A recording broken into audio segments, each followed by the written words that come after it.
Olá, meus amigos. Bonjour mes amis, Deus abençoe você. que Dieu vous bénisse, Que o Espírito, que l'Esprit, o Espírito de nosso l'Esprit Senhor e de notre Salvador Seigneur et Sauveur Jésus-Christ venha vienne todos os que estão sur participando, tous ceux qui sont en train de participer à ce direct. mesmo que Même seja fora de hora, não si importa. c'est en dehors de l'horaire, peu importe, Desta vous participez à cette transmission em nome do Senhor, au nom du Seigneur Jésus-Christ.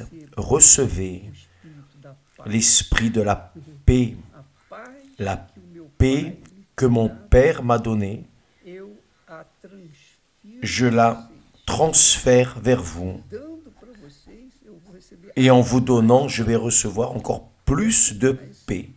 A gente dá, Plus nous donnons, mais a gente recebe. plus nous recevons. Então, tudo que Deus Alors tout ce que Dieu nos tem dado, nous a donné, também receba você. recevez-le vous aussi, vous qui participez à ce direct. Que o Espírito Santo Que le Saint-Esprit vienne fazer você entender, vous faire comprendre, perceber percevoir a sua voz, sa voix, sa parole, a palavra de Deus. la parole a voz de Dieu, la voix de Dieu est que puissante separa até et sépare as labaredas. même les barrières de feu. Jesus disse: Jésus a dit, passará o céu, les cieux et la terre passeront, mas a minha palavra, mais ma parole ne passera pas. ela se confirmará Elle se confirmera na vida dans la vie dos que creem, de ceux qui croient, na vida dos que creem. dans la vie de ceux qui croient. Por falar em crer, Et en parlant de croire, você vai entender vous allez mieux comprendre o que significa crer. ce que veut dire croire. Jésus a dit, celui qui a mes commandements Guarda, et qui les garde, esse é o que me... c'est celui qui m'aime. E quem não me ama, não guarda Et as celui minhas palavras. qui ne m'aime pas ne garde pas mes paroles. C'est-à-dire la foi Envolve sacrifício. englobe le sacrifice. A fé envolve. La foi enveloppe des sacrifices toujours, toujours. Não foi à toa Ce n'est pas en vain que Jésus a donné sa vie para ganhar a nós, pour gagner la nôtre. C'est-à-dire, il avait la foi para me ganhar. pour me gagner. Dieu le Père a eu la foi de donner son Fils Para que nós pudéssemos pour que nous ter puissions a salvação. avoir le salut éternel, pour que nous puissions être ses enfants.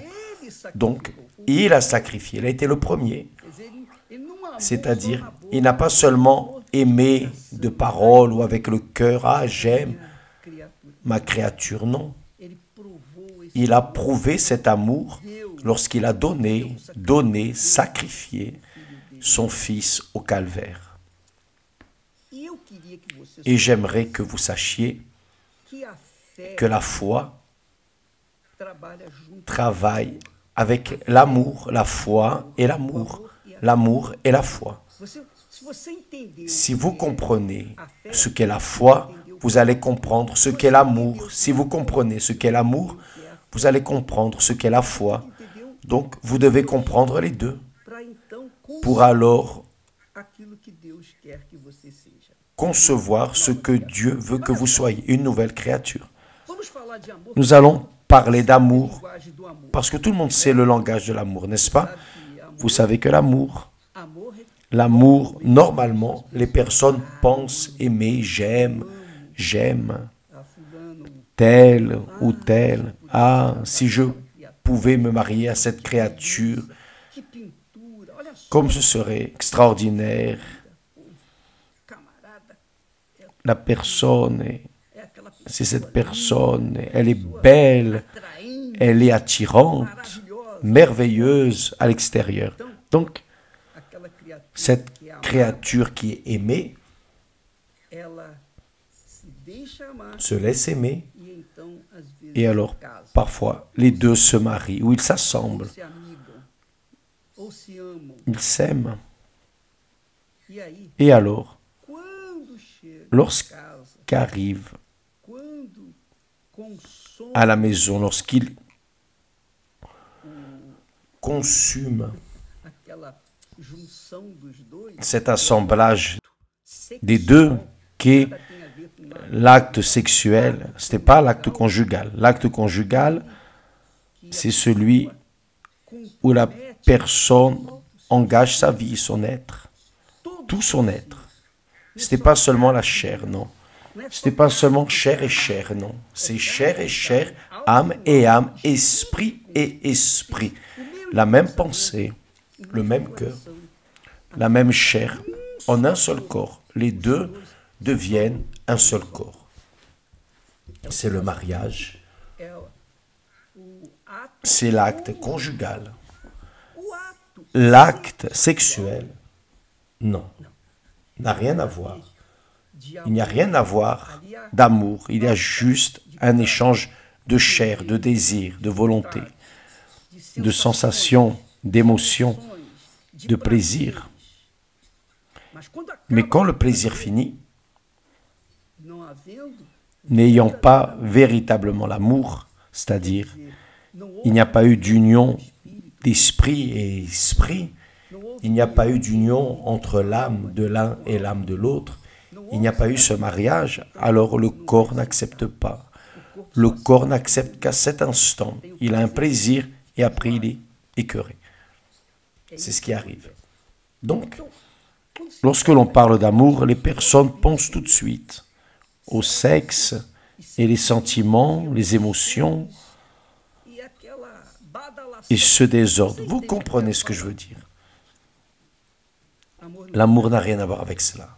L'amour dont Dieu parle, dont Dieu nous parle, ce que nous ne devons pas traiter avec lui aussi, avec notre semblable, l'amour englobe le sacrifice, autant que la foi. La foi englobe le sacrifice, la foi de la même manière, l'amour de la même manière. Donc, quand il y a le mariage sacré, l'alliance entre deux personnes, là, c'est esprit avec esprit, âme et âme, corps et corps. C'est ce qui est arrivé à Adam et Ève. Esprit avec esprit, âme avec âme, corps avec corps. Donc les deux sont devenus une seule chair, un seul corps, un seul être. C'est le mariage que Dieu veut que nous ayons ici sur terre, pour que nous puissions comprendre son amour envers nous. Il s'est livré, esprit, âme et corps pour nous. Donc, vous pouvez commencer à comprendre que aimer, c'est donner non seulement le corps, la chair, le désir. Non, aimer, c'est vous compromettre avec l'autre personne pour toute la vie, pour toute votre vie. Votre pensée collant à la sienne, votre cœur collant au sien, votre corps collant au sien, et vice-versa. C'est l'amour que Jésus exige de chacun de nous. Lorsqu'il dit « Celui qui a mes commandements et qui les garde, c'est le sacrifice. » C'est celui qui m'aime. Ce n'est pas celui qui sent l'amour juste quand il est à l'intérieur de l'Église. Ce n'est pas l'amour qui surgit au moment d'un bel hymne, d'une musique mélodieuse. Non.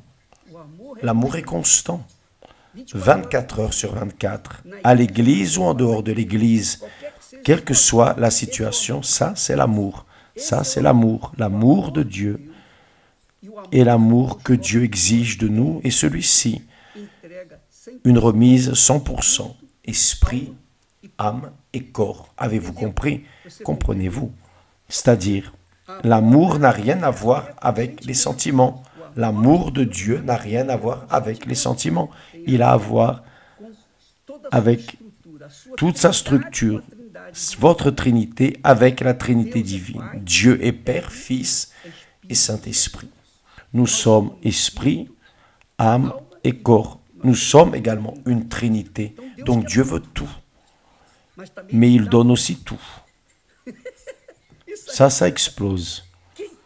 Qui a cette compréhension et fait alliance avec Dieu, se marie à Dieu, doit exploser. Ça, c'est la foi que Dieu exige de nous. Il nous donne cette compréhension, il révèle cette grandeur pour que nous venions la vivre à chaque moment de la vie, que ce soit dans les bons ou les mauvais moments, dans les difficultés, les déserts, les problèmes, enfin. Nous avons une alliance avec lui et il protège celui qui lui appartient. N'ayez aucun doute. Il n'y a aucun doute à ce sujet. Il protège, il garde. Lui, évidemment, guide, dirige et permet que nous affrontions des problèmes, des difficultés, des déserts, des épines, des échardes, pour que nous croissions, développions notre communion avec lui, parce que plus grande est l'épreuve, la lutte, l'affliction que nous traversons, plus nous sommes fortifiés, plus nous sommes appuyés, basés. Pourquoi? C'est ce que l'apôtre Paul a dit. Je me glorifierai de mes faiblesses de telle manière que lorsque je suis faible, c'est là où je suis fort. Parce que Dieu se réalise, le pouvoir de Dieu se manifeste dans notre faiblesse. C'est pour cela que lorsque vous lisez Ésaïe 53, verset 10, il est dit ainsi, en parlant de Jésus, parlant du Seigneur Jésus, le Père a dit, il a plu, en d'autres mots, il a plu à l'Éternel de le briser. Jésus a été brisé sur la croix, mais Dieu a pris plaisir en cela. Pourquoi? Parce que son sacrifice engendrerait des millions de personnes dans ce monde, des millions et des millions d'enfants véritablement de Dieu, des créatures engendrées par le Saint-Esprit grâce à ce sacrifice. C'est pour cela que Dieu a pris plaisir à le briser. Donc, mes amis, l'amour est ainsi. L'amour, c'est donner. Et lorsque l'on parle de donner, ce n'est pas donner le corps, non. C'est sacrifier, c'est faire un sacrifice en faveur de celui, de celle que vous aimez. Et dans ce sacrifice, c'est là que réside l'essence de l'amour. Avez-vous compris? Êtes-vous en train de comprendre ce que je dis? Bien. La foi, c'est la même chose. La foi, c'est la même chose. La foi, ce n'est pas « Ah, je crois que Dieu existe. Je crois que Dieu existe. » La Bible dit, Jacques dit que même les démons croient. Mais ils croient comment? À cette façon, ils croient parce qu'ils savent que Dieu existe, mais ils ne croient pas au point de se soumettre. C'est pour cela qu'ils ont été expulsés du ciel. C'est la même chose avec nous en relation à notre foi. Laissez-moi enlever ces commentaires pour ne pas vous gêner, vous qui regardez. Voyez bien, faites attention. La foi, mes amis. Nous tous, nous avons, d'une certaine manière ou d'une autre, nous avons la foi, nous croyons dans l'existence de Dieu. Il y a ceux qui disent « je ne crois pas en Dieu », mais même ceux qui prétendent être athées, qui disent ne pas croire en Dieu, croient parce que comment pouvez-vous ne pas croire dans quelque chose qui n'existe pas? Ce sont les incrédules athées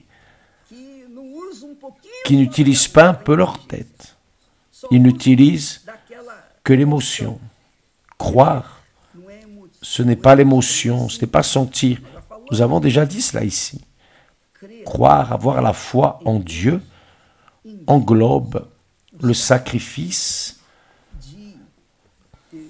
de faire ce que Dieu a dit de faire. Quand il dit, celui qui a mes commandements et qui les garde, ce n'était pas gardé dans le coffre, non?